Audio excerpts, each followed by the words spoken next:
होळी. लहानपणी वाटायचं होळी म्हणजे फक्त रंग, पिचकारी, पाणी आणि गोंधळ. पण मोठं होत गेलो तसं कळायला लागलं की होळी म्हणजे फक्त रंगांची उधळण नाही, ती म्हणजे भावनांची उधळण आहे.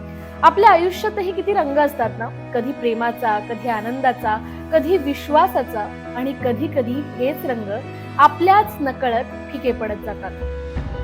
म्हणूनच कदाचित होळी दरवर्षी येत असेल ना, आपल्याला आठवण करून द्यायला की आयुष्य पुन्हा रंगवता येतं. आज बोलूया त्या 3 रंगांबद्दल आणि त्या 3 भावनांबद्दल, ज्या प्रत्येकाच्या आयुष्यात असायलाच हव्या. नमस्कार, मी मानसी आणि तुम्ही पाहताय माझं मनांगण.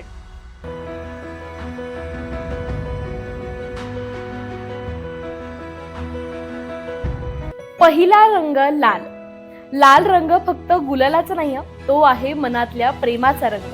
प्रेम म्हणजे आईचा हळूवार स्पर्श, मित्रांची न बोलताही समजणारी साथ आणि कधी कधी स्वतःला माफ करणं. आपण अनेकदा राग धरतो, अहंकार जपतो, मनात गोष्टी साठवून ठेवतो. पण होळी काय सांगते माहितीये? रंग लावा आणि सगळं विसरा. गालावर लागलेला लाल रंग जणू सांगतो की मनातलं प्रेम दडवू नकोस, ते व्यक्त कर. कारण शेवटी द्वेष कधीच आयुष्य रंगवत नाही, प्रेमच आयुष्याला खऱ्या अर्थाने रंग देतं. दुसरा रंग पिवळा. हा रंग आनंदाने जगायला शिकवतो. पिवळा म्हणजे सूर्याची ऊब, निरागस हसण्याचा प्रकाश. लहानपणी होळी खेळताना आपण कधी विचार केला का हो, कोण काय म्हणेल?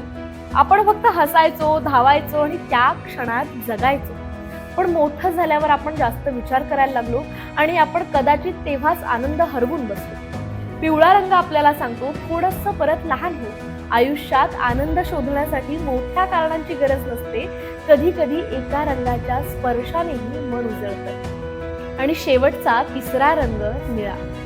निळा रंग आकाशासारखा शांत आणि समुद्रासारखा खोल असतो. तो आहे विश्वासाचा रंग. विश्वास हा प्रत्येक नात्याचा पाया असतो. तो असेल तर नातं मजबूत राहतं, पण तो तुटला की सगळे रंग फिके पडतात. होळी आपल्याला शिकवते की जुने गैरसमज धुवून टाका, मन स्वच्छ करा आणि पुन्हा एकदा विश्वासाने हात पुढे करा. कारण विश्वास असेल तर प्रत्येक नातं खुलतं आणि विश्वास नसेल तर आयुष्य कोरडं वाटतं. कदाचित ही होळी सगळ्यांसाठी सारखी नसेल. कोणासाठी ती मित्रांसोबतची धमाल असेल, तर कोणासाठी आठवणींची हलकीशी वेदना. कदाचित कोणीतरी आहे ज्याच्या सोबत ही पहिली होळी असेल किंवा कोणाशिवायची पहिली होळी असेल. म्हणूनच या रंगांच्या गर्दीत थोडा वेळ स्वतःसाठी काढ. डोळे मीट आणि मनाला विचार, मी खरंच आनंदी आहे का? जर उत्तर हो असेल तर तो आनंद कोणासोबत तरी शेअर कर. आणि जर उत्तर नाही असेल तर घाई करू नकोस.